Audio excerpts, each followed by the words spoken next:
بسم اللہ الرحمن الرحیم الف لام میم ذالک الکتاب لا ریب فیہ ھدی للمتقین.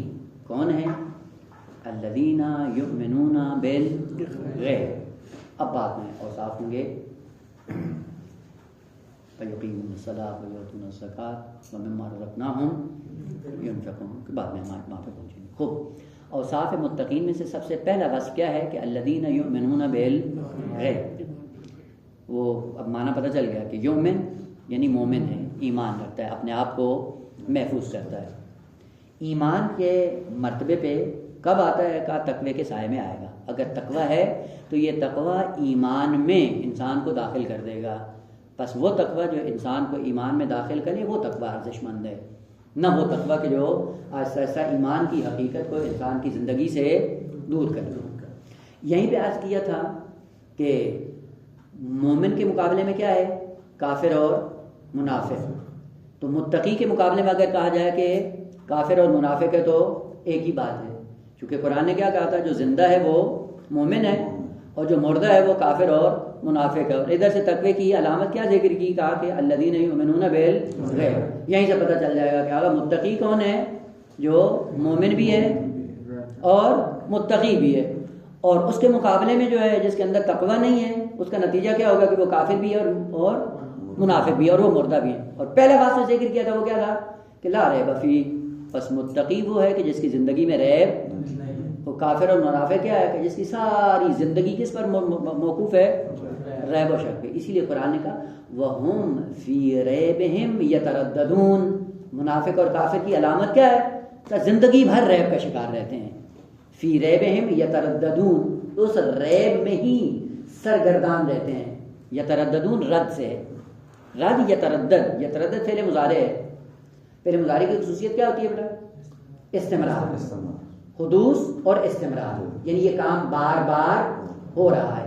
اس لیے کہا تھا کہ منافق اور کافر کی زندگی یہ ہے کہ نہ فقط ان کی زندگی میں ریب ہے بلکہ ریب کے اندر یہ سرگردان ہے. ساری زندگی اسی میں ہی حرکت کرتے رہتے ہیں. مثال آپ نے دیکھا ہوگا کہ کبھی پیاسا انسان صحرا میں ہو اور شدید اس کو پیاس لگی ہو تو وہ کیا کرتا ہے؟ دور سے اس کو دکھائی دیتی ہے ایک چھوٹی سی چمک اور سمجھتا ہے کہ کیا ہے؟ پانی. جب وہاں پہنچتا ہے دیکھتا ہے نہیں ہے، پھر وہ اور آگے نظر آتا ہے اور اسی طرح یہ چلتا رہتا ہے. پانی نہیں ملتا. جب ہلاکت کے قریب ہوتا ہے تو کہتا ہے واپس آؤں، شاید پیچھے نظر آ رہا ہوں. یہی ہوتا ہے نا، وہ جب پیچھے آتا ہے. اس حرکت کو عربی میں تردد کہا جاتا ہے کہ کبھی ایک چیز کو دیکھنے کے لیے آگے جاتا ہے، وہاں دیکھتا ہے کہ کچھ بھی نہیں ہوتا، پھر پیچھے دیکھتا ہے چمک نظر آتی، واپس آتا ہے کہ شاید وہ ہو، جبکہ پہلے یہیں سے چلا ہے کچھ بھی نہیں تھا. دور جانے کے بعد نظر آتا ہے کہ شاید یہی ہے. اس لیے کیا کہا تھا کہ ان کی ساری زندگی ایسے ہے فی ریبہم یترددون. اصل صراط ان کو ملتا ہی نہیں ہے. اور اسی سرگمی کے عالم میں سرمایہ ختم ہو جاتا ہے اور یہ واصل جہنم ہو جاتا ہے. سرمایہ کا جو زندگی تھا چلتے چلتے چلتے چلتے کیا کیا؟ ختم کر دیا. اور کتنے ایسے لوگ ہیں آقا دنیا کے اندر کہ جن کی حرکت اسی طرح کافرانہ ہے، منافقانہ ہے. حرکت کرتے رہتے ہیں، بہت زیادہ حرکت کرتے رہتے ہیں. وہ حرکت کیا ہے؟ کبھی پیسہ بٹور رہے ہیں، کبھی شہرت بٹور رہے ہیں، کبھی ظلم کر رہے ہیں، کبھی کچھ کر رہے ہیں اور اسی میں ہی زندگی ختم ہو جاتی ہے. وہ زندگی جب ختم ہوئی کیا ملا؟ جس کو بٹورا تھا وہ جا نہیں رہا ہے اور جس کو حاصل کرنا تھا وہ کیا نہیں ہے، خالی ہاتھ منہ اٹھا کے جا رہا ہے. تو جائے گا کہاں؟ وہ قعر جہنم میں جا پہنچے گا. بس کفار اور منافقین کون ہیں؟ کہ جن کی زندگی پوری ریب کے اندر گم ہے. وہ متقین کون ہیں؟ کہ جو تقوی کی نعمت کے سائے میں زندگیوں کے اندر ذرہ برابر ریب نہیں ہے. جو بھی اقدام کرتے ہیں بالکل بصیرت کے ساتھ، یقین کے ساتھ اور اپنی زندگی کو ادامہ دیتے ہیں. امام موسیٰ کاظم علیہ السلام سے اس لائن نے پوچھا ہارون نے. عجیب ہے آقا، یہ بھی تاریخ کے پتن کیسے غلیظ قسم کے افراد تھے.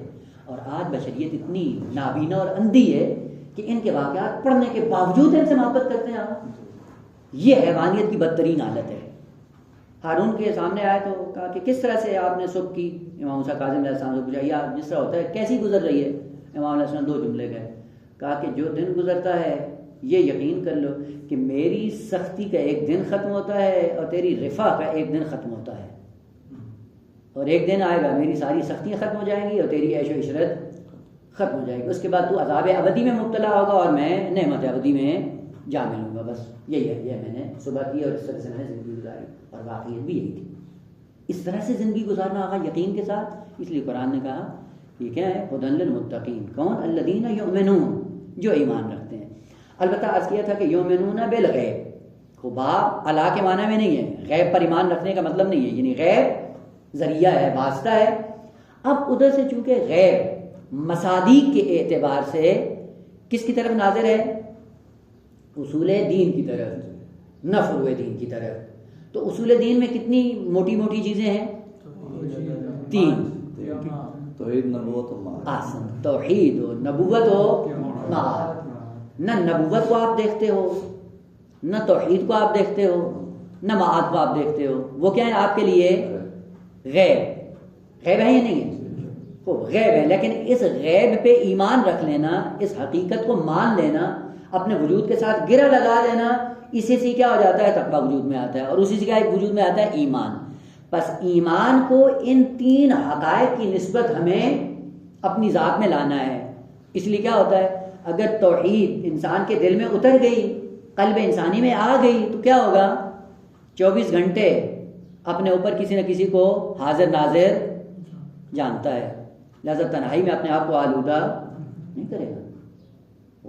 ہوتے ہیں اکثر تنہائی تلاش کر رہے ہوتے ہیں کہ جب لوگوں کے اس بزم سے باہر جائیں تو اپنے آپ کو آلودہ کریں. یہی سے پتہ چلتا ہے کہ توحید پہ ایمان نہیں ہے. اگر توحید پہ ایمان ہو تو انسان کی جلوت اور خلوت دونوں کیا ہوتی ہیں؟ برابر ہوتی ہیں. لوگ دیکھیں تو بھی ایمان پہ عمل کرتا، دین پہ عمل کرتا ہے، اور اگر لوگ نہ دیکھیں تو بھی عمل کرتا ہے. کیوں؟ چونکہ ایمان بالغیب رکھتا ہے، ایک توحید جس کا اقرار کرتا ہے. یا معاد. البتہ قرآن کا 1/7 حصہ، 1/7 سے مراد کیا ہے؟ قرآن کے کتنے پارے ہیں؟ 30 میں سے 10 پارے کس کے بارے میں ہیں؟ معاد کے بارے میں. اس سے پتہ چلتا ہے کہ معاد کی بڑی اہمیت ہے، اور معاد کی وجہ سے انسان پلٹ کر دیندار بن جاتا ہے. خوب مجھے یقین ہے کہ میں یہ جو باتیں کر رہا ہوں، ان باتوں کے بلبوتے پہ کل میری پکڑ ہوگی تو احتیاط سے بولوں گا. اور اگر مجھے پتا ہو کہ میں بالکل جانور کی طرح آزاد ہوں، جو میں لافزنی کر رہا ہوں، بس یہ باتیں کروں گا اور ختم ہو جائیں گی، ہوا منصورہ ہو جائیں گی، اور ان کا کوئی عکس العمل میری زندگی میں ظاہر ہونے والا نہیں ہے، تو پھر میری گفتگو کا انداز کیا ہوگا؟ وہ انداز آزاد جانوروں کی طرح، جو منہ میں آئے گا بکتا رہوں گا. اسی لیے کہا کہ معاد کا عقیدہ انسان کو انسان بناتا ہے، توحید کا عقیدہ انسان کو انسان نہیں بناتا ہے. اس لیے آپ جا کر کفار سے پوچھیں، جب سوال کیا جاتا تھا کہ زمین و آسمان کس نے خلق کیے ہیں، تو کیا جواب دیتے تھے؟ لَيَقُولُنَّ اللَّهُ، تاکید کے ساتھ اللہ ہی خالق ہے. خوب اللہ خالق ہے، تمہاری زندگی میں تبدیلی آئی؟ نہیں آئی. کیوں؟ کیونکہ ہمیں پتہ ہے کہ اسی دنیا میں کھائیں گے پیئیں گے، کیڑوں کی طرح مر جائیں گے، اور اس کے بعد مبعوث ہونا نہیں ہے.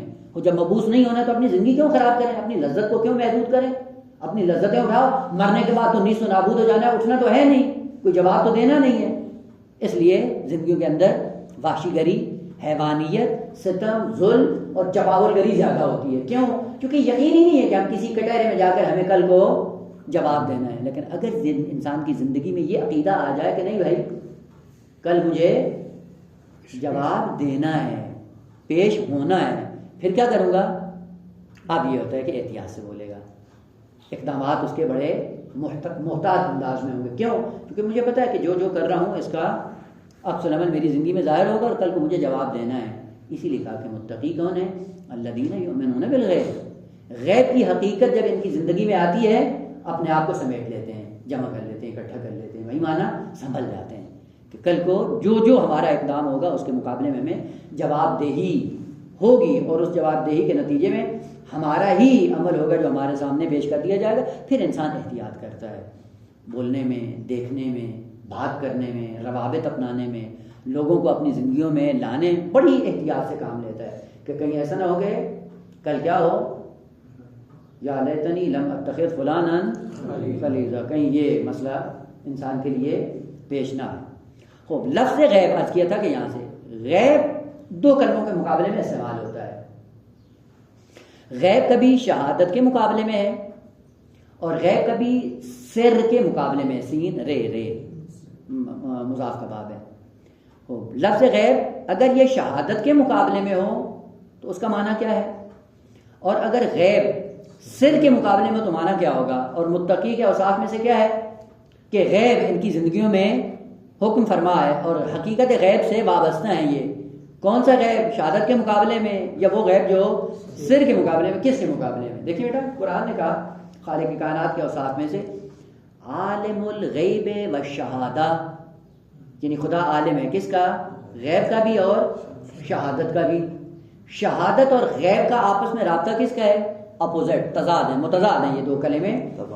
ہاں، شہادت ایک عالم ہے، اس کے مقابلے میں غیب ایک دوسرا عالم ہے۔ بس جب لفظ غیب شہادت کے مقابلے میں ہو، اس سے مراد اسی کائنات کے دو عالم ہیں کہ ان میں سے ایک کو شہادت کہا گیا ہے، دوسرے کو اس کے مقابلے میں غیب کہا گیا۔ شہادت کا معنی کیا ہے؟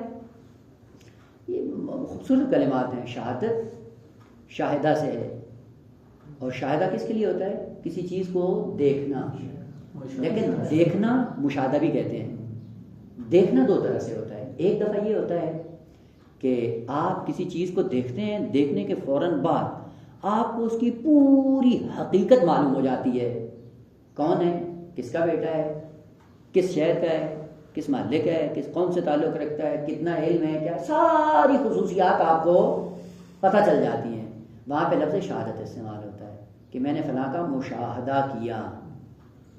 لیکن کبھی کبھی کیا ہوتا ہے، آپ دیکھتے ہیں لیکن اس کی حقیقت آپ کو پتہ نہیں چلتی، اس کو کہتے ہیں رؤیت۔ دیکھا ہے آپ نے، وہ دیکھنے کے بعد پتہ چلا کون ہے، نا کوئی پتہ نہیں، دیکھا تو ہے لیکن جانتے نہیں ہیں۔ کہتے ہیں نا، آپ مثلا جا رہے ہو تو آپ اشارہ کرتے ہیں، آخر اس کو دیکھا ہے، اشارہ دیکھا ہے، کون ہے، دیکھ تو لیا، پھر کون کا کیا مطلب؟ یعنی مشاہدہ نہیں ہے، رؤیت ہے لیکن مشاہدہ نہیں۔ اور یہی مشکل ہے روایات مہدویت کے باب میں۔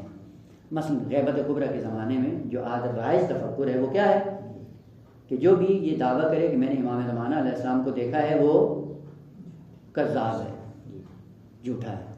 البتہ کذاب کا معنی بھی الگ ہے، نہیں ہے کہ ابھی اس صدد میں نہیں جائیں، کذاب ہے، جھوٹا ہے۔ وہ پھر یہ جو اتنے واقعات ہیں امام زمانہ علیہ السلام کو، تو وہ پھر کیا ہوگا؟ اب وہ کہتے ہیں یہ سب جھوٹ ہے۔ توقیع میں آیا ہے، امام نے خود فرمایا۔ جی وہ توقیع ابھی عرض کر دیتا ہوں۔ توقیع میں یہ ہے کہ آج کے بعد میری غیبت صغریٰ کا زمانہ ختم ہو رہا ہے اور آج کے بعد غیبت کبریٰ کا زمانہ شروع ہو رہا ہے۔ الا ومن ادعى المشاہدۃ فهو کذاب مفتری۔ اس کے دو اوصاف ہیں کہ جو مشاہدہ کا ادعا کرے وہ کیا ہے؟ اولا کذاب، دوسرا افترا باندھنے والا ہے۔ افترا کہاں پہ ہوتا ہے فقہی اعتبار سے؟ افترا ہوتا ہے جھوٹی نسبت دینا، اس لیے کیا کہتے ہیں؟ بہتان باندھنا۔ بہتان میں کیا ہوتا ہے؟ جھوٹ کی نسبت دیتے ہیں۔ مثلا فرض کریں غیبت میں کیا ہوتا ہے؟ کبھی کبھی افترا ہوتا ہے، اور افترا کیا ہوتا ہے؟ آپ ایسے اوصاف کو بیان کر رہے ہوتے ہیں کہ جو اس کے اندر نہیں ہوتے۔ یہ کیا ہے؟ غیبت سے ہٹ کر افترا بھی ہے، لیکن وہ اوصاف جو آپ بیان کریں اس کے اندر ہوں یہ غیبت ہے۔ اسی لیے ہم توجیہ کیا کرتے ہیں جب بات کرتے ہیں یہ تو چیزیں اس کے اندر موجود ہے، وہ بھائی موجود ہے اسی لیے تو یہ غیبت ہے، اگر وہ نہ ہو تو پھر کیا ہے؟ یہ بہتان ہے، یہ تہمت ہے۔ معصوم نے کیا فرمایا؟ الا ومن ادعى المشاہدۃ، جو مشاہدہ کا دعویٰ کرے تو اس کے اندر دو وصف ہیں، وہ کذاب بھی ہے اور مفترے بھی ہے۔ ہاں بس دو رکن ہیں، ایک کذاب اور افترا۔ افترا کا معنی کیا؟ اب یہیں سے پتہ چلتا ہے کہ آگا روایات کے صدر میں کا جو بھی غیبت کبریٰ کے زمانے میں یہ دعویٰ کرے کہ میں امام سے ملا ہوں، تمام تر خصوصیات کے ہوتے ہوئے میں نے امام کو پہچانا ہے اور امام نے مجھے یہ حکم دیا ہے میں جاؤں اور آپ لوگوں کو بتاؤں کہ آج کے بعد میں مثلا امام کا وکیل ہوں، یا امام نے مجھے یہ حکم دیا ہے کہ آج کے بعد تم اس پہ عمل کرو، یہ کیا ہے؟ یہ افترا ہے۔ وَإِلَّا مجرد رؤیت کے امام کے لیے کذاب اور مفترے نہیں کہا ہے۔ بس روایات کے صدد میں گہرائی کے ساتھ دیکھیں، جس چیز کا امام نے انکار کروایا ہے اور کہا ہے کہ اس کی آپ مذمت کرو جس قسم کا دعویٰ کرتا ہے، وہ یہ ہے کہ جب غیبت کبریٰ کے زمانے میں آ کر کوئی یہ دعویٰ کرے کہ میں نے امام کو دیکھا ہے، امام نے مجھے معموریت دی ہے کہ تم معاشرہ انسانی میں جا کر آج کے بعد میری طرف سے ان احکام کو رائج کرنا شروع کر دو۔ اور آپ نے دیکھا بعض جانور ایسا کام کرتے ہیں کہ جی مجھے امام زمانہ نے بھیجے، آج یہ چیز ہو رہی تھی، یوں نہیں کرو، یوں مثلا فرض کرو کہ آج پاکستان میں ہوا ہے، مجھے امام زمانہ نے بھیجا کہ فلاں پارٹی کو ووٹ دینا ہے اور میں گیا ہوں امام سے ملا ہوں، امام نے یہ حکم دیا ہے۔ یہ کیا ہے؟ یہ افترا ہے۔ بس جو افترا ہو وہ مشاہدت، جس کے اندر افترا ہو اس کو امام علیہ السلام نے منع فرمایا ہے۔ اور جس کے اندر کوئی اختراع نہ ہو، مجرد ملاقات ہو، اس میں کوئی نہ ممنوعیت آئی ہے اور نہ یہ دروازہ بند ہے، اور نہ ہی علماء اپنی طرف سے کبھی انہوں نے اس قسم کی بات کی ہے۔ مثلا جنہوں نے بھی امام علیہ السلام کو دیکھا، انہوں نے آ کے کہا کہ امام نے مجھے یہ کہا کہ یہ حکم دو، اور یہ تم آج کے بعد توضیح المسائل کے اندر فتاوے لکھ کے لوگوں کو اپنا مرید بنا لو۔ کسی عالم نے آج تک یہ نہیں کہا ہے۔ بس جو ہوتا ہے مشاہدہ، جس کے اندر دو رکنوں، اس کے اندر قید بھی ہو اور ساتھ ساتھ اختراع بھی ہو، اس مشاہدے کا ادعا کرے گا، یہ ممنوع ہے۔ بس مشاہدہ کیا ہے؟ ایسے اوصاف کے ساتھ دیکھنا کسی حقیقت کو کہ وہ حقیقت آپ کے لیے منکشف ہو جائے، اسے کہتے ہیں شہادت۔ اور شہادت کا خاصہ کیا ہے؟ یہ عالم جو مادی عالم ہے، اسے عالم شہادت کہا جاتا ہے، اس کو عالم مشاہدہ کہا جاتا ہے۔ کیوں؟ کیونکہ آپ اس کو حواس خمسہ کے ذریعے دیکھ رہے ہوتے ہیں، اس لیے اس کو کیا کہا جاتا ہے؟ عالم شہادت۔ اور اس کے مقابلے میں ایک ایسا عالم ہے جو آپ کو نظر نہیں آتا حواس خمسہ کے ذریعے، اس کو کیا کہا جاتا ہے؟ عالم غیب۔ بس عالم غیب کیا ہے؟ عالم شہادت کے مقابلے میں عالم غیب ہے، اور وہ کیا ہے؟ وہ ایک حقیقت ہے، جسے آپ عالم برزخ کہتے ہیں، یا عالم قیامت کہتے ہیں، یا عالم بہشت ہے، یا عالم جہنم ہے۔ یہ کیا ہے؟ باطن ہے اس عالم کا، کہ جو حواس خمسہ سے انسان کو نظر نہیں آتا۔ تو بس اگر لفظ غیب شہادت کے مقابلے میں ہو تو اس غیب کا معنی کیا ہے؟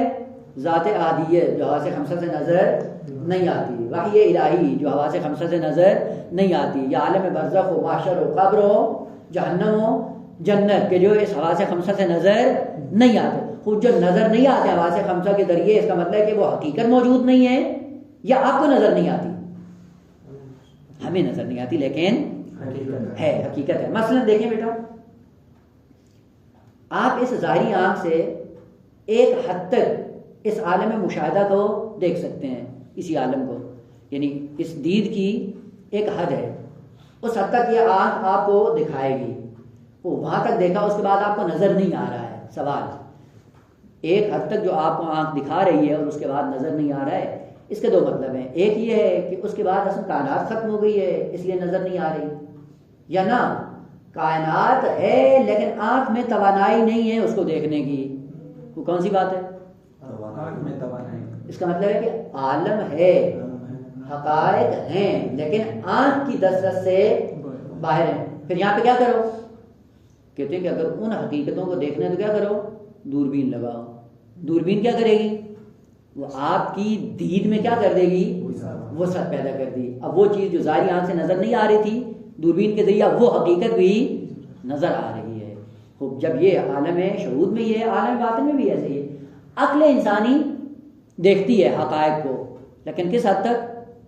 اس کی محدودیت ہے، خاص اس کا دائرہ ہے، اس میں عقل آ کر فیصلہ دے سکتی ہے۔ لیکن بعض ایسے حقائق ہیں جو عقل کی دسترس سے باہر ہیں۔ وہ مثلا بعض دین کے ایسے مسائل ہیں جو عقل کی سمجھ میں آتے ہیں، لیکن بعض ایسے ہیں جہاں پہ عقل انسانی رک جاتی ہے۔ مثلا صبح کی 2 رکعت نماز پڑھیں، وہ مان لیتا ہے آدمی، عقل میں آتا ہے کہ کیوں 2 رکعت پڑھیں، ظہر کی 4 پڑھیں، مغرب کی 3 پڑھیں، اور جب سفر میں جائیں تو 2 رکعت ہو جائے۔ عقل کو آتی ہے سمجھ؟ ہو، اگر عقل کو سمجھ نہیں آتی تو کہو کہ یہ اصل دین کا حصہ نہیں ہے، حقیقت کا یہ حصہ نہیں ہے، عالم کی حقیقت نہیں ہے نا۔ اب یہاں پہ بھی کیا ہے؟ عقل پھر کیا کہتی ہے؟ عقل یہ کہتی ہے کہ میں ایک حد تک دیکھ سکتی ہوں، اس کے بعد حقائق ہیں لیکن مجھے نظر نہیں آتے، تو پھر کیا کرو؟ دوربین لگاؤ۔ دوربین لگاؤ گے تو وہ حقائق بھی تمہیں نظر آنا۔ اس دوربین کا نام کیا ہے؟ وحی الہی، دین اور شریعت۔ دیکھیں، خود عقل کے پیرائے میں آئے، بڑی آسان ہو جاتی ہیں تعلیمات دینی کو سمجھنا۔ بس عقل کا یہ فتویٰ ہے کہ دوربین لگاؤ، کہ میری محدودیت ہے، میں ایک حد تک دیکھ سکتی ہوں، اس کے آگے میری دسترس میں نہیں ہے، پھر دوربین لگاؤ۔ اس دوربین کا نام کیا ہے؟ وحی الہی ہے۔ بس یہیں پہ عقل کہتی ہے کہ شریعت کو سمجھنے کے لیے عقل کافی نہیں ہے، ایک حد تک سمجھے گی، اس کے بعد شریعت کو سمجھنے کے لیے کس کا سہارا لو؟ معصوم کا سہارا لو، وحی الہی کا سہارا لو۔ بس غیب کیا ہے؟ شہادت کے مقابلے میں شہادت جو حواس خمسہ سے نظر آئے، غیب جو عقل سے ثابت ہو، لیکن عقل بھی پھر کیا ہے؟ محدود۔ پھر کس سے ثابت ہو؟ وحی الہی سے۔ بس وہ عالم جو عقل اور وحی کے سائے میں نظر آئے اسے کہا جاتا ہے عالم غیب۔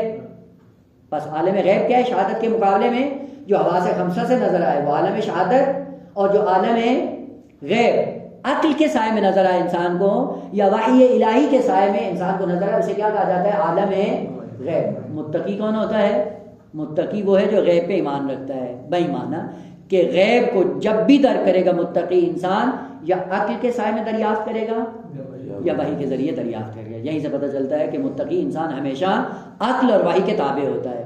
پس دوسری دو صفات متقی کی معلوم ہوئی کہ کیا کہتا ہے یؤمن بالغیب، ہمیشہ اس کی زندگی کس کے تابع ہوتی ہے؟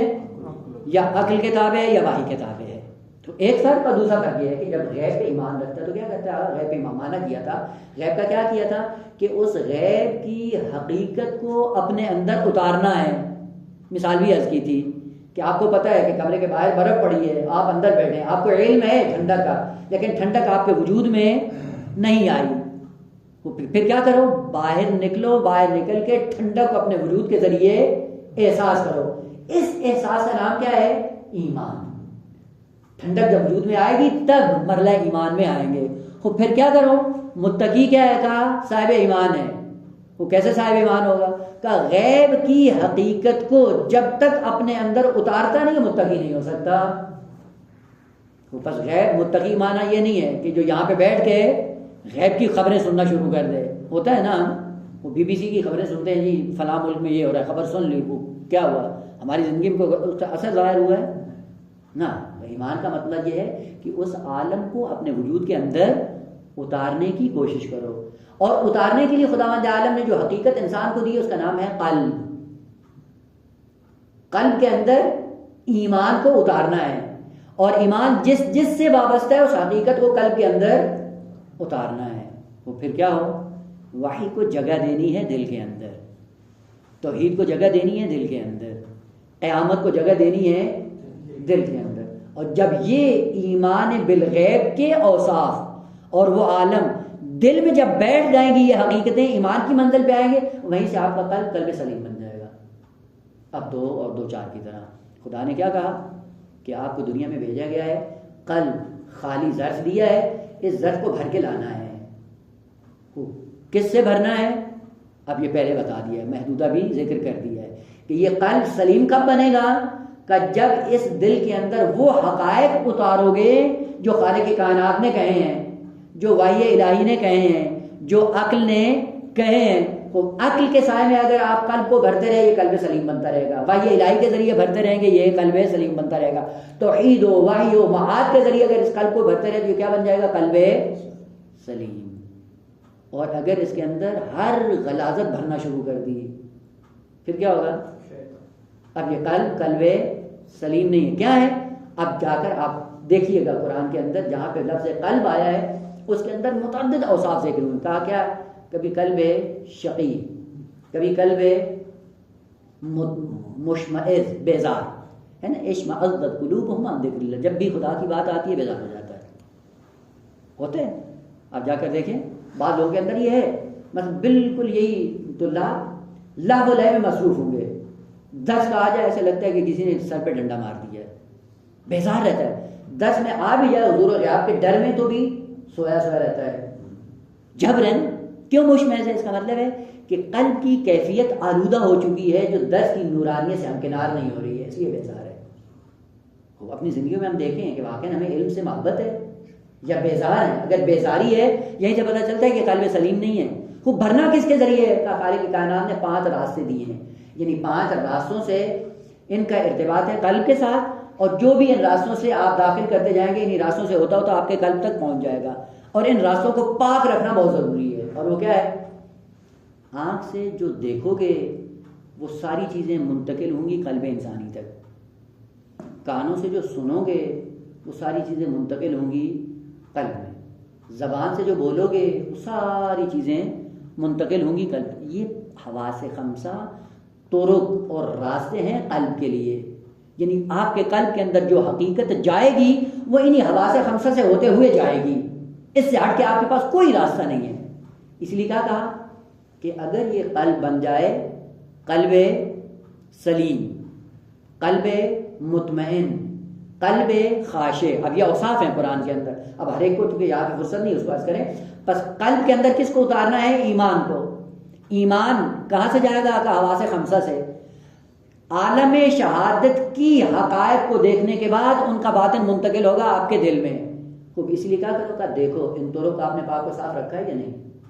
اسی لیے پیغمبر اسلام کی حدیث ہے کیا کہ اپنے منہ کو پاک رکھو. کیوں؟ فإنها طرق القرآن. یہ منہ آپ کا کیا ہے؟ یہ قرآن کا راستہ ہے. قرآن کا راستہ کہاں تک جاتا ہے؟ دل تک. کیونکہ قرآن ظرف ہے دل کے لیے, دل مظروف ہے قرآن کے لیے, اور منہ کے ذریعے جاتا ہے. یعنی یا بولیں گے یا پھر سم کے ذریعے جو سنیں گے, یا آنکھ ہے جس کے ذریعے سے. بس یہ ذہن میں رکھ لیں کہ یہ حواس خمسہ یہ طرق ہیں, چھوٹے چھوٹے راستے ہیں کہ جن سے حقائق چلتی چلتی چلتی کہاں پہنچیں گی؟ اپنے اصلی مرکز تک, وہ قلب ہے. خوب اس میں اتارنے کے لیے کیا کرو؟ بس یہی سے پتہ چلتا ہے کہ آقا ان حواس خمسہ کو کس حد تک پاک رکھیں کہ جو بھی ان کے ذریعے غذا قلب انسانی تک منتقل ہو رہی ہو وہ پاکیزہ غذا ہو. وہ بس متقی کون ہوتا ہے کہ جس کا قلب آپ آپریشن کر کے دیکھیں سوائے یاد خدا کے اس کے اندر کچھ بھی نہیں ہوتا, سوائے دین و شریعت کے اور کچھ بھی نہیں, سوائے دوسروں کی خیر خواہی کے دل میں کچھ بھی نہیں ہوتا. کینہ نہیں ڈالا ہے, حسد نہیں ڈالا ہے, بیماریاں نہیں ڈالی ہیں, غیبت نہیں ڈالی اس نے, تہمتیں نہیں ڈالی ہیں, افطرا نہیں ہے اس کے اندر, کچھ بھی نہیں ہے. کیا ہے کہ وہی کچھ ہے جو خدا نے چاہا ہے. بس آئیں بات سے زیادہ دور نہ جائیں. عالم غیب کس کے مقابلے میں؟ عالم شہادت کے مقابلے میں. بس جب لفظ غیب شہادت کے مقابلے میں ہو, شہادت سے مراد ہے عالم مادہ, اور غیب سے مراد ہے وہ حقیقت جو مادہ سے ماورا ہے, مجرد حقائق. ان مجرد حقائق سے کیسے آشنا ہوگا کا تین راستے ہیں, ایک عقل, دوسری وحی, اور تیسرا قلب انسانی. بس ان تین طرق کے ذریعے عالم غیب سے متصل ہو سکتے ہیں. یہی سے پتہ چلے گا متقی کا اوصاف کیا ہے کہ جو عالم غیب سے ہمیشہ مرتبط ہے, یا عقل کی نگاہ میں. اس لیے عقل کیا کرتا ہے؟ براہین قائم کرتا ہے. براہین قائم کر کے کیا بتاتا ہے کہ اگر فقط یہی عالم مادہ نہیں ہے, اس کے بعد بھی حقیقت ہے, قیامت ہے, خدا ہے, وحی ہے, نبوت و امامت و رسالت ہے. بس یہ کس کے ذریعے ثابت کرتے ہیں؟ عقل کے ذریعے. اس کے بعد آ جاتے ہیں اور عقل کہتی کہ میں ایک حد تک دیکھتی ہوں, اس کے بعد میں نہیں دیکھ سکتی ہوں. پھر کس کا سہارا لو؟ وحی کا سہارا لو. بس عقل ہی کہتی ہے کہ وحی کا محتاج ہے انسان, اور وہ انسان جو کہے کہ آج ہمیں شریعت کی ضرورت نہیں ہے, وہ آج اس کے پاگل پنے کا پہلا قدم ہے. عقل نے ہی ثابت کیا کہ ہمیں وحی کی ضرورت ہے, اور تم عقل کے ذریعے کہہ رہے ہو کہ وحی کی ضرورت نہیں, شریعت کی ضرورت نہیں, تو اس کا مطلب تمہارے اندر عقل نہیں, جانور ہو تم, پاگل ہو, دیوانے ہو, مجنون ہو. لہذا آج کل کی دنیا میں اگر کوئی روشن فکر یہ نظر آئے گی عقل ہماری کامل ہو گیا, ہمیں دین کی ضرورت نہیں ہے, یقین جان لو یہ پہلا مرتبہ اس کے جنون کا, پہلا مرتبہ اس کی حیوانیت کا. کہاں تک تیری عقل دیکھ سکتی ہے حقائق کو؟ عقل ہی کہتی ہے کہ وحی کی ضرورت ہے. اور اس کے بعد متقی کا بس دیگر کیا ہے کہ ہمیشہ عالم غیب سے مرتبط رہے گا قلب کے ذریعے سے, یعنی قلب کو عالم غیب کا ظرف بنائے گا اور عالم غیب کو جگہ دے گا اپنے قلب کے اندر. جیسے ہی اس کا مظروف عالم غیب بن جائے گا, اس کے بعد اس کی زندگی آپ دیکھیں گے کہ دوسروں کے لیے آئیڈیل بن جاتی ہے, اسوہ بن جاتی ہے, نمونہ بن جاتی ہے. اور اس کے مساجد کیا تھا؟ ائمہ طاہرین ہیں. البتہ دوسرے علماء ربانی, علماء برحق, وہ بھی اسی راستے پہ گامزن ہیں, اور وہ ائمہ طاہرین کی طرف قرب ائمہ طاہرین کی طرف بڑھ رہے ہیں. بس اگر لفظ غیب شہادت کے مقابلے میں ہو, اس عالم غیب سے وابستہ ہونے کے لیے تین چیزیں چاہیے, عقل, وحی, قلب. بس متقی کیا ہے کہ جس کے اندر تینوں اوصاف ہوں, عاقل بھی ہو, وحی سے متصل بھی ہو, اور قلب کو بھی پاکیزہ بنا کر رکھے, یہ متقی ہوگا. ایک. دوسری بات کہ لفظ غیب کبھی کبھی سر کے مقابلے میں ہوتا ہے. سر معنی کیا ہوتا ہے؟ پوشیدہ, جو چیز مخفی ہو اسے کیا کہتے ہیں؟ سر. اور اسی لیے اسرار اس سے نکلا ہے. اسرار کیا ہے؟ وہ چیزیں جو مخفی ہوں, پوشیدہ ہوں. البتہ یہ ذہن میں رہے کہ غیب کیا ہوتا ہے, اس کا معنی بھی مخفی, پوشیدہ, اور آنکھوں سے اوجھل نہیں پتہ ہوتا. سر بھی پوشیدہ, مخفی, اوجھل, دونوں میں فرق کیا ہے؟ غیب وہ ہے کہ جو عالم شہادت کا ہی حصہ ہے, مرور زمان کے ساتھ ایک چیز پوشیدہ ہو گئی ہے, اور اس چیز کو پوشیدہ رکھنے میں کوئی اصرار اصرار نہیں تھا اور اس کو پوشیدہ رکھنے میں کوئی ہدف بھی نہیں تھا، مرور زمان کے ساتھ وہ چیز کیا ہو گئی ہے؟ پوشیدہ ہو گئی۔ مثلا آج سے 100 سال پہلے جو حوضے کے حالات تھے، جو رونما ہوئے تھے اور جو اس زمانے میں لوگ رہتے تھے، ان کے لیے وہ حالات غیب تھے یا حاضر تھے؟ آج ہمارے لیے کیا ہے؟ کیوں غائب ہوئے ہیں؟ مرور زمان باعث بنا ہے کہ وہ چیز ہم پر مخفی ہو گئی ہے۔ بس کبھی غیب کیا ہوتا ہے سر کے مقابلے میں، اور غیب کا تعلق فقط اسی عالم شہادت سے ہے۔ عالم شہادت کے حقائق جو مرور زمانہ سے مخفی ہو جائیں ان کو بھی کیا کہا جاتا ہے؟ غیب۔ اب مثلا فرض کریں یہ دیوار ہے، دیوار کے پیچھے کوئی چیز پڑی ہوئی ہے، ہمیں نظر نہیں آ رہی ہے، تو یہ کیا ہوگی؟ غیب۔ لیکن غیب میں باعث کون سی چیز بنی ہے؟ یہ حجاب، یہ رکاوٹ۔ یہ رکاوٹ ہمارے لیے ہے، لیکن جو دیوار کے اس طرف بیٹھا ہوا ہے اس کے لیے مشاہدہ ہے یا نہیں ہے؟ تو مثلا میں جا رہا ہوں گلی میں اور ایک آدمی بیٹھا ہے چھت پہ، اب جو چھت پہ بیٹھا ہے اس کی دید زیادہ ہے نا، وہ ہر طرف دیکھ رہا ہے، لیکن میں جو گلی میں جا رہا ہوں تو گلی کے ایک محدودے کو دیکھ رہا ہوں، وہ میرے لیے کیا ہے؟ غیب، اور اس کے لیے کیا ہے؟ شہادت ہے، مشاہدت ہے۔ بس غیب جب سر کے مقابلے میں ہوتا ہے، اس غیب کو کہا جاتا ہے غیب نسبی۔ غیب نسبی کا معنی کیا ہوتا ہے؟ یعنی بعضوں کے لیے مخفی ہے اور بعضوں کے لیے مخفی نہیں ہے۔ اور افسوس کے ساتھ جو مطلب ذکر کرنا تھا وہ یہ تھا کہ جب کہا جاتا ہے کہ عالم تارین علم غیب رکھتے ہیں یا نہیں، آ کر چیزیں ثابت کرتے ہیں غیب نسبی کو، غیب نسبی عالم شہادت کی موجود کو غیب کہہ کے پھر یہ کہتے ہیں کہ یہ معصوم جانتا ہے یا نہیں جانتا۔ آقا یہ کمال نہیں ہے، یہ غیب نسبی ہے۔ مثلا حضرت نوح کے زمانے کے حالات کہتے ہیں جی معصوم جانتا ہے یا نہیں جانتا، یہ غیب نسبی ہے، یہ کمال نہیں ہے۔ کیوں؟ کیونکہ ان حالات کو جو حضرت نوح علیہ السلام کی قوم تھی جانتی تھی یا نہیں جانتی تھی؟ ہے یا نہیں ہے؟ ان کے لیے چونکہ وہ حجاب نہیں تھا اس لیے ان حالات کو جانتی تھی، اور مرور زمان کی وجہ سے ان حقائق پہ حجاب پڑ گیا۔ حجاب پڑنے کے نتیجے میں کیا ہو گیا؟ یہ غیب بن گیا سر کے مقابلے میں۔ وہ بھی ہمیں معلوم نہیں ہے، کیوں؟ چونکہ زمانہ بیچ میں حائل ہو گیا ہے، رکاوٹ بن گیا ہے، حجاب بن گیا ہے۔ وہ اس لیے پھر کہتے ہیں کہ اس غیب کو جانتا ہے یا نہیں جانتا معصوم، اور اسی میں بیچارے پڑے ہوئے ہیں کہ یہ غیب معصوم نہیں جانتا ہے۔ کہاں سے انحطاط اور کہاں سے سطح فکری نیچے لائی گئی؟ ادھر سے کہتے ہیں امام وہ ہے کہ جو منصوص من اللہ ہے، تو جو اللہ سے وابستہ اس کے سامنے کوئی حجاب ہوتا ہے؟ عین اللہ ہے، عین اللہ ہے۔ وہ جب عین اللہ ہے اس کے سامنے یہ سارے حجابات ہیں، وہ عالم شہادت کی مخلوق ہے۔ بندگان خدا یہ عالم شہادت کی مخلوق ہے، اور عالم شہادت میں غیب نہیں ہوتا، یہ غیب نسبی کہلاتا ہے۔ مثلا ابھی 1400 سال پہلے والے انسان کو ابھی اٹھا کر محشور کرو، اس کے لیے کیا ہوگا؟ یہ جہاز دیکھے گا پھر بے ہوش ہو جائے گا۔ یہ کیا ہوگا؟ آپ لوگوں کے لیے کیا ہے؟ آدھی چیز ہے۔ اب یہ کمال ہے کیا؟ وہ یہ زمانہ بیچ میں حائل بنا ہے، اس کو نہیں پتہ چلا یہ کمال ہے۔ جو زمانے سے بالاتر ہو اس کے لیے کوئی غیب نہیں ہوتا، اور معصوم چونکہ زمانہ سے ماورا ہے، زمین و زمان و مکان اس کے سامنے حجاب نہیں ہے، تو پھر اس کے لیے غیب بھی نہیں ہے۔ غیب کون سا معنی؟ عالم شہادت کی مخلوقات انسان پر اوجل ہو جائیں، کس وجہ سے؟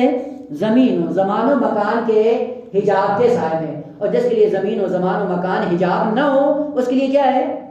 وہ پوری کائنات ہتھیلی کی طرح ہے، وہ پھر غیب بھی نہیں ہے۔ بڑے افسوس کے ساتھ کہ علم غیب کو عالم شہادت میں منحصر کر دیتے ہیں۔ یہ لفظ غیب کیا ہوتا ہے؟ یہ سر کے مقابلے میں ہوتا ہے، اور سر کیا ہوتا ہے؟ سر یہ ہوتا ہے کہ ایسی حقیقت جس کو چھپانے پر اصرار کیا گیا ہے، اصرار سواد کے ساتھ اور سر سین کے ساتھ ہے، واضح ہے جب وہ لکھیں تو املا صحیح لکھیں۔ ایسی حقیقت سر کہلاتی ہے جس کو چھپانے پر متکلم کا اصرار ہو، نہیں چاہتا یہ حقیقت آپ تک پہنچے۔ اب وہ عالم شہادت کی ہو وہ بھی سر کہلاتی ہے، عالم غیب کی ہو تو بھی سر کہلاتی ہے۔ مثلا ابھی عالم شہادت کا حصہ ہے امام مہدی آخر الزمان، وہ بعض ایسی چیزیں ہیں کہ جس پہ اصرار ہے کہ وہ مخفی رہیں، اور وہ کیا ہے کہ غیبت کیوں تو لانی ہے، وہ پھر آپ اسباب بیان کریں، شاید یہ ہو، شاید یہ ہو، شاید یہ ہو، شاید یہ ہو، آخر میں جا کے اس نتیجے پہنچے کہ نا آگا یہ سر الہی ہے، وہ سر الہی کا مطلب کیا ہے؟ خدا کو پتہ ہے. جب سر بن گیا تو اس کا مطلب جب آپ کو پتہ چل جائے گا تو یہ سر نہیں رہے گا. وہ سر کون سی حقیقت ہے کہ جس کو مخفی رکھنے پر، جس کو چھپانے پر اصرار ہو متکلم کا اور کسی کو پتہ نہ چلے. ایک زمانے تک وہ سر رہے گا اور ایک زمانے کے بعد پھر کیا ہوگا؟ عیاں ہو جائے گا. بس وہ زمانہ دخیل ہے، جب تک وہ زمانہ نہیں آ جاتا وہ حقائق معلوم نہیں. اب آئیں مثلا پیغمبر صاحب نے کہا سورہ توحید کو نقل کرو آئندہ نسلوں کے لیے، سورہ واقعہ حشر کی آخری آیات کو نقل کرو آخر زمان کے افراد کے لیے. کیوں؟ کہ اس میں ایسے اسرار ہیں جن کا تمہیں علم نہیں ہے، تمہاری ابھی ذہنیت وہاں تک نہیں پہنچتی. جس زمانے کے لیے ان کو نازل کیا گیا جب وہاں پہنچے گی تو ان کے لیے کیا ہوگا؟ یہ سر نہیں ہوگا، عیان کے لیے. بس سر کون سی حقیقت ہے؟ جس کو مخفی رکھنے پر اصرار ہو متکلم کا. اس کے مقابلے میں غیب ہوتا ہے کہ جو چیز مخفی ہو جاتی ہے، اور کس وجہ سے مخفی ہوتی ہے؟ زمین و زمان و مکان کی وجہ سے. یہ مکان حجاب بن جاتا ہے، زمانہ حجاب بن جاتا ہے، زمین حجاب بن جاتی ہے. اور جب یہ حجاب ہٹ جائیں تو وہ حقیقت کیا ہو جائے گی؟ عیاں ہو جائے گی. اسی لیے آپ جا کر دیکھیں طول تاریخ کے اندر ایسی شخصیات گزری ہیں کہ جن کے لیے زمین و زمان کوئی حجاب نہیں تھا. اب جو واقعات نقل کرتے ہیں کہ ایک شخص دنیا کے کسی کونے میں ہے، معصوم دنیا کے کسی کونے میں ہے، اور وہ سارے اس کے حالات دیکھ رہا ہے. کیسے دیکھ رہا ہے؟ خوب عیاں ہے. البتہ اس کا ایک چھوٹا سا نمونہ خود انسان کی زندگی میں بھی ہے. کتنے ایسے حقائق ہیں آپ عالم خواب کے ذریعے ان تک دسترسی حاصل کر لیتے ہو، ہوتے ہیں یا نہیں ہوتے؟ اب دیکھیں چونکہ ایک خاص ارتباط ہوتا ہے، اس خاص ارتباط کے نتیجے میں عالم خواب کے ذریعے سے کسی کو آگاہ کر دیا جاتا ہے. اور یہ ہوتا ہے کبھی کبھی مطابق واقع ہوتا ہے اور کبھی مطابق واقع نہیں ہوتا. مثلا دیکھیں جن ماؤں کو اپنی اولاد سے زیادہ محبت ہوتی ہے اور ان سے دور ہوتی ہیں، جیسے ہی اس بچے پہ کوئی تکلیف آتی ہے اب وہ خواب کے ذریعے چھٹی حص کے ذریعے ان کو پتہ چل جاتا ہے، فوراً فون کرتی ہیں بیٹا یہ ہوا تو نہیں ہے. اب وہ اطمینان دینے کے لیے کبھی چھپا لیتا ہے، کبھی اس کا اظہار کر دیتا ہے کہ ہاں یہ ہوا ہے. ہوتا یا نہیں ہوتا؟ اب یہ کہیں کہ مائیں کیا ہیں؟ علم غیب رکھتی ہیں. اب بعد میں آگے کہو کہ یہ ہو سکتا، یہ ایسے نمونے ہیں جو آپ دیکھتے ہیں اپنی زندگیوں میں. بس اس کا مطلب ہے ان حقائق سے آشنا ہونے کے لیے قلب پاکیزہ چاہیے، اور قلب پاکیزہ ہو کم از کم اس کا یہ اثر ہے کہ عالم خواب میں آپ حقائق سے آشنا ہو سکتے ہیں. یہ پاکیزگی، اگر یہ پاکیزگی بڑھ جائے تو پھر عالم شہود میں، عالم بیداری میں بھی ان حقائق سے آپ آشنا ہو سکتے ہیں. بس یہ کوئی ایسی بات نہیں ہے کہ جو محال ہو، جو انسان کی زندگی میں نہ آنے والی ہو. اب آئیں متقین کون ہے؟ یؤمنون بالغیب. غیب سے مراد کیا ہے؟ عالم شہادت کا ہی ایک حصہ کہ جو مرور زمان یا حجاب مکانی یا حجاب زمانی کے ذریعے مخفی ہو جاتا ہے. اس حقیقت تک اگر متقی پہنچ جائے تو تعجب نہ کرو. وہ چیزیں جو مخفی ہوتی ہیں. لہٰذا آگے پوچھتے تھے ہمارے ہاتھ میں کیا ہے؟ وہ سمجھتا تھا کہ شاید یہ حجاب ہے اور حجاب بن جائے گا معصوم کے لیے اور یہ پردہ ڈال دے گا حقیقت پر اور وہ حقیقت معصوم کے سامنے نمایاں نہیں ہوگی. غافل اس بات سے تھا کہ عالم شہادت کی کوئی چیز معصوم کے لیے حجاب نہیں ہے. بس متقین کے اوصاف میں سے کیا ہے کہ یؤمنون بالغیب. غیب سے مراد کبھی وہ عالم شہادت ہے اور کبھی غیب سے مراد عالم شہادت کے واقعات ہیں جو ان تین حجاب کے اندر مخفی ہو جاتے ہیں. اور جس کے لیے یہ عالم شہادت کے حجاب زمینی زمانی مکانی نہ ہوں، یہ پوری حقیقت اس کے سامنے کیا ہے؟ شہادت ہی شہادت ہے، غیب نہیں ہے. اور افسوس کے ساتھ جو علم کلام میں بات کی جاتی ہے اس غیب سے مربوط یہی بات عالم شہادت کی کر دیتے ہیں. جی دیوار کے پیچھے معصوم دیکھ سکتا ہے یا نہیں دیکھ سکتا؟ او بندہ خدا، وہ عالم غیب کی خبریں دینے آیا ہے، نہ عالم شہادت میں مخفی چیزوں کو بتانے کے لیے آیا ہے. یہ کمال نہیں ہے، یہ غیب نسبی ہے. جو دیوار کو اس طرح بیٹھا ہے وہ بھی دیکھ رہا ہے، وہ معصوم ادھر دیکھ لیتی ہے، کون سا کمال ہے؟ یہ اصل کمال ہی نہیں ہے. کمال نسبی اصل کمال ہی نہیں ہوتا ہے. خوب آپ کو معلوم نہیں ہے لیکن کوئی ہے افراد جن کے لیے یہی حقیقت عیاں ہے. خوب جس کے لیے عیاں ہے اس میں اور معصوم میں پھر کیا فرق ہے؟ خوب وہ بھی دیکھ رہے معصوم بھی دیکھ رہے. یہ کون سا فرق ہے؟ یہ کون سا کمال ہے؟ یہ کون سی آپ نے نعمت ثابت کی ہے معصوم کے لیے؟ کون سا درجہ کمالی معصوم کے لیے ثابت کیا ہے؟ لہذا علم غیب میں موضوع ذہن میں رہے کہ علم غیب میں موضوع عالم شہادت کی مخفی چیزوں کو بھی کبھی غیب کہا جاتا ہے اور یہ موضوع علم غیب نہیں، جبکہ علم کلام کہتا ہے یہی علم غیب ہے. نہ یہ نہیں ہے. اب متقی کون ہوتے ہیں؟ الذین یؤمنون بالغیب. عالم شہادت کے مقابلے میں عالم غیب سے منسلک ہوتا ہے. جو وحی ہے، جو توحید ہے، جو اتحاد ہے، اور پھر آہستہ آہستہ قلب کے اندر جب ان حقائق کو اتارتا ہے قلب سلیم کا مالک بن جاتا ہے. جیسے ہی قلب سلیم کا مالک بنتا ہے حقیقتاً تصویر انسانی اس کی مکمل ہو جاتی ہے. یہ انسان زندہ مومن بن جاتا ہے، اور اس کے مقابلے میں کیا ہے افراد اب اولئک کالانعام بل ھم اضل. اب مطلب دیگر کہ یؤمنون بالغیب کے بعد کیا ہے یقیمون الصلاۃ، کہ انشاءاللہ آہستہ آہستہ اس کی طرف بڑھیں گے.